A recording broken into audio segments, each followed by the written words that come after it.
আমার নাম মোহাম্মদ নুর ইসলাম। আমি ফেলানির বাবা।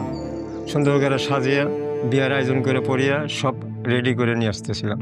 দিয়েছে অমিয় ঘোষ আমার মেয়েটাকে পাখির মতন গুলি করে চিজের মায়েরা কারো তারে ঝুলিয়ে দিয়েছে।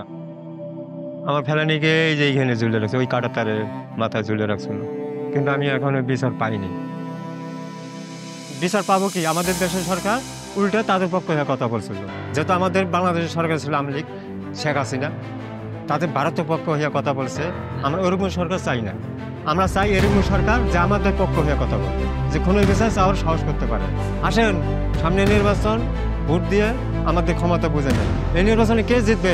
আমাদের বাংলাদেশ জিতবে, যেহেতু আমাদের দেশের চাবি আমাদের হাতে। দেশের চাবি আমাদের হাতে। দেশের চাবি আমার হাতে। দেশের চাবি আমাদের হাতে। দেশের চাবি আমাদের হাতে। দেশের চাবি আমাদের হাতে।